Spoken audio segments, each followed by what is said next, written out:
बेहद दुखद खबर है। फिल्म इंडस्ट्री इस कोरोना काल में एक हादसा, एक शोक से अभी उबर ही रही होती है कि दूसरी दर्दनाक खबर आ जा रही है। आज 14 जून 2020 को युवा अभिनेता, प्रतिभाशाली अभिनेता सुशांत सिंह राजपूत हमारे बीच नहीं रहे। ऐसी खबर है कि उन्होंने अपने फ्लैट में आत्महत्या कर ली। 34 साल की उम्र, उदीयमान सितारा, अपनी पहचान बना चुका, लगातार ऊंचाई की तरफ जाता हुआ ऐसा सितारा ऐसा कदम उठाए, सचमुच बहुत ही अवसाद का क्षण है ये, बहुत ही अवसाद का दिन है ये। नैराश्य के घोर अंधेरे में व्यक्ति शायद ऐसा फैसला लेता है। बहुत ज़रूरी है कि जो कामयाबी की चढ़ाई चढ़ रहे हैं, ख़ास करके हिंदी फिल्म इंडस्ट्री में, ग्लैमर की दुनिया में, वे दोस्तों को अपने करीब रखें, रिश्तेदारों को अपने करीब रखें और एक मोरल सपोर्ट हमेशा, जी हाँ, हमेशा अपने साथ रखें। नज़दीकी लोगों से दिल की बातें करें, खोलकर बातें करें। अमूमन देखा गया है कि चमक रहे और कामयाबी की तरफ बढ़ रहे सितारों के आसपास चापलूसों की फ़ौज और स्वार्थी तत्वों की फ़ौज जमा हो जाती है, जो उन्हें बहकाती भी है, गलत रास्ते पे भी ले जाती है और आखिरकार उनकी ज़िंदगी में वो शिकंजा कसती जाती है, जिसमें उन्हें कभी बार ऐसे गलत फैसले लेने पड़ते हैं। मुझे याद है सुशांत सिंह राजपूत से मेरी मुलाकात काय पोछे के रिलीज़ के तुरंत बाद हुई थी। फिल्म आई थी, फिल्म काफ़ी पसंद की गई थी, बहुत अच्छी प्रतिक्रियाएं मिली थी। मुझे इरफान ने संदेश दे के भेजा था कि कभी सुशांत से आपकी मुलाकात हो तो मेरी बधाई दीजिएगा। और जब मैंने यह बात सुशांत को कही थी तो वह उनके लिए इतनी खुशी की बात थी जैसे कोई प्रतिभा का कोई प्रमाण पत्र मिल गया हो, उनको कोई एक सर्टिफिकेट मिल गया हो उन्हें। उनका एक वरिष्ठ अनुभवी सुप्रसिद्ध अभिनेता बगैर किसी जान पहचान के उनके काम की तारीफ कर रहा था। तो सुशांत सिंह राजपूत का यही सौभाग्य कह लें या जो भी कह लें। मुझे याद है उस बातचीत में सुशांत ने बताया था कि वो पटना के रहने वाले हैं और पटना जानते ही, बिहार जानते ही, मेरी जो अपनी ख़ास आदत है और एक पक्ष है मेरा कि बिहार या किसी भी हिंदी प्रदेश से आए किसी प्रतिभा को देख के मैं बहुत खुश होता हूँ, उत्साहित हो जाता हूँ और लगातार उसको प्रोत्साहित भी करता हूँ कि आगे बढ़े और साथ ही उम्र में बड़े होने और एक अनुभवी होने की वजह से कुछ हिदायतें भी देता जाता हूँ। मुझे याद है सुशांत सिंह राजपूत से लगातार मुलाकातों में हर फिल्म के बाद तो उनसे बात होती ही थी। फिल्म के अलावा भी कई बार उनसे बैठ के बातें होती थी, कहीं मिल जाते थे यहाँ हमारे घर के आसपास के इलाकों में, कभी किसी मॉल में, कभी किसी क्लब में मुलाकात हो जाती थी तो बातें होती थी। बहुत आदर करते थे मेरा और मैं भी उनको बहुत प्यार करता था और चाहता था, दिल से चाहता था कि लगातार तरक्की करें वो।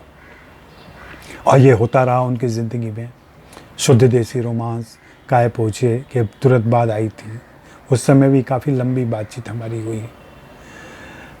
आपको बता दें कि उनका जीवन पटना से शुरू होता, वहाँ के आरंभिक प्राइमरी की शिक्षा वहाँ ली। उसके बाद से वो दिल्ली आ गए थे और दिल्ली में रहते थे अपने परिवार के साथ। उनकी 4 बड़ी बहनें हैं। 4 बड़ी बहनों में मीतू दीदी जो उनकी हैं, मीतू दीदी कि वे बहुत करीब थे। मीतू दीदी को वे मानते थे कि वो मेरी मेंटोर थी, उन्होंने मुझे गाइड किया और मुझे काय पोचे का उदाहरण दे के बताया था कि मीतू दीदी ही ईशान हैं और फिल्म का अली मैं हूँ।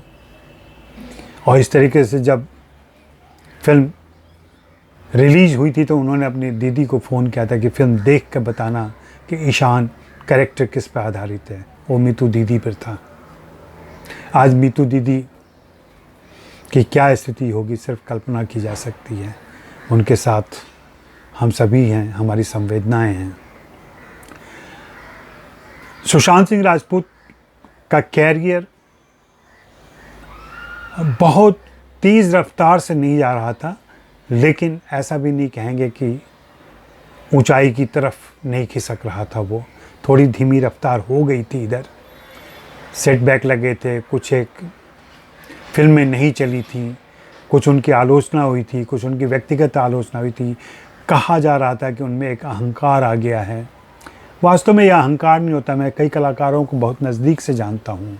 यह कहीं न कहीं वह असुरक्षा होती है जो पहले से स्थापित और जमे जमाए लोग उसके अंदर पैदा करते हैं।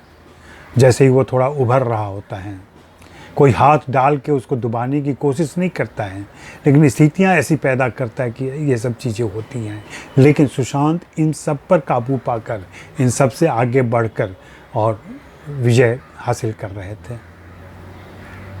दिल्ली में स्कूल के दिनों में नाटक करते थे, ड्रामा करते थे, सब कुछ उनका चल रहा था।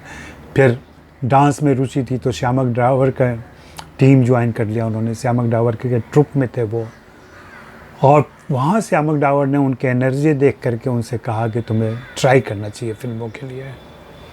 फिर उन्होंने ऐसे ही जल्दी से चले नहीं आए, उन्होंने बैरी जॉन से ट्रेनिंग ली। और बैरी जॉन से ट्रेनिंग लेने के बाद जब वे बम्बई आए तो बम्बई में नादिरा बब्बर के ग्रुप एकजुट के साथ काम किया। एकजुट के साथ उन्होंने कई सारे प्ले किए, मोनोलॉग भी किए। और फिर उन्हें टीवी का काम मिला। एक पुकार नाम का शो कर रहे थे। पुकार को देख के एकता कपूर के किसी परिचित ने उनको बताया और फिर वे एकता कपूर से मिले और इस तरीके से टीवी सीरियल का सिलसिला चालू हुआ। पवित्र रिश्ता तक तो वो घर घर के प्रिय नाम बन गए थे, सभी जानते थे उनको, बहुत ही मशहूर हो चुके थे। वहाँ से शिफ्ट आता है जब पवित्र रिश्ता चल रहा था, तभी उनका कहना था, मेरी बातचीत में कई बार उन्होंने कहा कि वो एक ऐसा पठार हो गया था मेरे लिए कि अब लग रहा था कि मैं सिर्फ पैसे कमा रहा हूँ और कुछ नहीं कर रहा हूँ।